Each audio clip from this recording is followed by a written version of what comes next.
right, ladies and gentlemen, I am extremely honored here today to have engineer Tom Harris, Executive Director of the International Climate Science Coalition, a massive scientific group set up to counter the IPCC science fraud that's been proven to be a premeditated fraud. We don't just have the ClimateGate documents. We have the UN documents last week where they've been organizing the fraud together. And he is in Copenhagen right now putting on their own conference. The website is CopenhagenClimateChange.org or ClimateScienceInternational.org. And for the last 22 minutes of this radio transmission from Copenhagen, Tom Harris joins us. Tom, thank you for spending time today. Yeah, that's great, Alan. So much is going on. In a nutshell, tell us about your group, your take on ClimateGate, the text of the Danish text of the treaty, where the third world will actually have to make more cuts than the West, devastating them. Lord Monckton talked about the millions that will kill a year. Just look what the ethanol scam has done. And where you think this conference is going in light of all this evidence of fraud coming out. Yeah, well, to start out with, the International Climate Science Coalition is the nonprofit group of scientists who were not able to get into most of the UN activities. Some of them actually were, but they disagreed with the UN. We have with us about 60 scientists who are our advisors, and it was decided that we should actually ask the UN for some basic data because, you know, one of the main concerns after ClimateGate was if the temperature data is corrupted, how much else is? And, you know, we hear about extreme weather events increasing and all that sort of thing, but many of these scientists are actually experts in that field, and they know that the extreme weather records were set in the 1800s and early 1900s when it comes to typhoons and hurricanes and things like that. So instead of actually making the point to the UN that they're wrong, we thought, well, look, if they're not sharing data on temperature, why can't we get them to share data on everything else? So we sent an open letter to the Secretary General of the United Nations, and it's interesting, the project actually started about a month ago before the CRU scandal, you know, the ClimateGate, and at that time, you know, we were getting signature a day or something like that, but after the scandal in England, we've been swamped with signatures. We've been getting hundreds of signatures of leading scientists from around the world who are now saying, well, if that data was wrong and manipulated, we want to see all the data. So I went through the list, and, you know, some of them are leading experts, but they're not necessarily climate experts. So I pulled out 150 of them who actually are climate experts from 17 different countries who are now demanding that the data be released in a whole range of fields.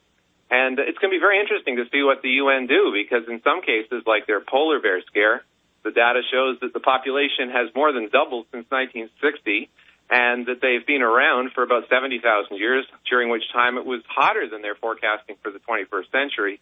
So it's going to be tough for the UN to answer our challenge. Well, absolutely. I'm sure you've been following that in New Zealand and Australia and Canada, NOAA, NASA, other universities are being caught fixing the data along with the IPCC, that the UN had this strategy, that people were already trying to get the Climate Research Center data because they were already being caught in fraud by the research. But now we know that it's premeditated. And so this is just the tip of the iceberg as more whistleblowers come out, more scientists that were persecuted. I mean, I think it's safe to say that the beginning of the end of these charlatans has begun. Do you agree that they're starting to really bleed out? Oh, yeah, exactly. And I think that if they do start to respond to our challenge, you know, in a way it would be good because, well, I mean, from our point of view, it would be good because then we can find more of these flaws. But the fact that the UN probably won't respond to our challenge is actually an admission of guilt. Because if you think about it, this data was collected with public money. It shouldn't have been 17 years of trying to get the data before a whistleblower, who's probably the cause of this, not a leaker, I should say hacker. It shouldn't have taken 17 years to get the basic data that was being used to generate public policy. And so I think that ClimateGate has been a great Christmas gift to us because it's shown an example of what they've suspected for years, and that is that when you look at the real data, much of the climate scare is just simply not there. Well, I mean, you talk about polar bears. I have seen on television they're teaching children that penguins are drowning when it's an aquatic bird that can barely walk and can't fly because it's meant to swim. Polar bears, the greatest land swimming animal, routinely swim over 100 miles, have been recorded to swim over 300. They hunt on ice packs. But just 2 weeks ago, Austin News said the polar bears are all dying. They're drowning. They showed video of them floating on ice packs where they're out killing seals and beluga. The fraud of the hockey stick, the fraud of carbon dioxide simultaneously with temperature rise when it comes, as you know, hundreds of years after. I mean, everything these people say. The oceans will turn into acid rain. In the 70s, Holdren said we had to put out giant terraforming factories to double CO2 or we'd be in an ice age by 2000. I mean, the level of fraudulent quackery this is clearly the greatest scientific fraud in history. Can you comment on that and then what you're witnessing in Copenhagen? Yeah, I think you're right. I mean, obviously, there were big scientific frauds in history, like thinking the Earth was flat and that 6/7 of the Earth was covered with land. There were lots of frauds, but I don't think any of them have cost the world as much as this one. I mean, this one, they're talking about literally trillions of dollars. You know, if OECD countries followed Kyoto, the cost that's estimated would be about $1 trillion a year. And that would mean that for 1 year of Kyoto expenditure, they could actually fix the freshwater drinking problem in Africa virtually forever. And right now, there's about 5 million people a year, mostly children, who die in Africa due to bad drinking water. And that problem could be solved with 1 year's expenditure on Kyoto. So independent of, you know, your politics, one of the points we're trying to make is that this is just a bad use of money. So we're trying to expand the tent, not just for right-wing or center, but we're also trying to attract left-wingers, which we're slowly doing. Because, you know, left, right, or center, nobody wants to throw $1 trillion a year down the drain, although sometimes I wonder.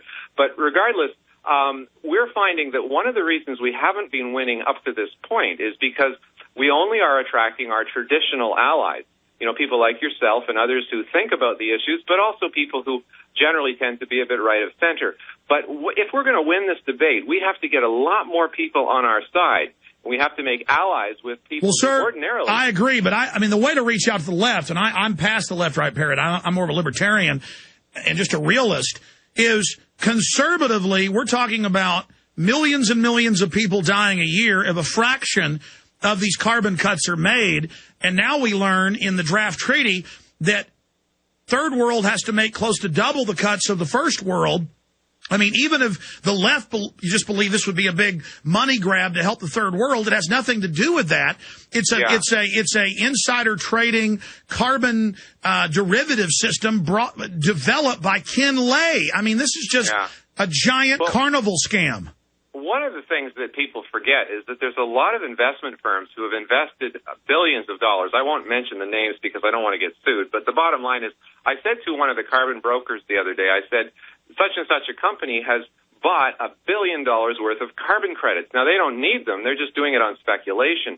So they want to see the climate scare continue. And he said to me, $1 billion, that's nothing. A lot of companies have invested a lot more than that. And so what you're finding is that some organizations are actually helping fund scare movies. For example, The 11th Hour by Leonardo DiCaprio, which is like a super Al Gore film. It's even more exaggerated.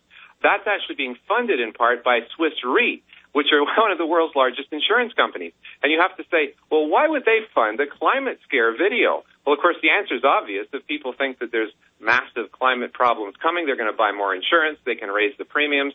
And so what you're seeing is an enormous vested interest in actually keeping the scare alive. And that's a scary thing, because how long can the scare continue if the data is wrong? Well, it might continue for quite a long time if there's enough people funding it. And that's basically what it comes down to, I think, is that there is billions to be made, even, you know, as some people say, hundreds of billions, if, in fact, the scare continues. So scientists laugh, you know, at the conference that we organized or helped organize. They said, how long does it have to cool before politicians stop calling it global warming? Well, actually, it might cool for a long time, and that's what many of the scientists are saying, but the scare may continue anyways because there's so much money behind it. That's a good question. You're talking to a lot of top, real, non-political climatologists, and, you know, the sun, they say, is the main driver, but also this nuclei coming out of space. There's a lot of other things going on.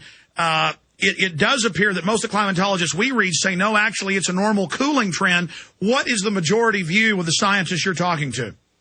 Well, the majority view is that they don't know. They have various theories. It's kind of like a bell curve. There's very few on the side that say, We are definitely not causing any climate change. There's very few on the side that say that we're causing all of it. It's more of a distribution in the middle where the vast majority of them say, well, we don't know. The science is so immature. Take clouds, for example. Clouds are 100 times more influential on climate than humans, all human activity combined. And yet it was only 10 years ago that we thought the net impact of clouds was to contribute to global warming because, of course, it's water vapor and that's a greenhouse gas.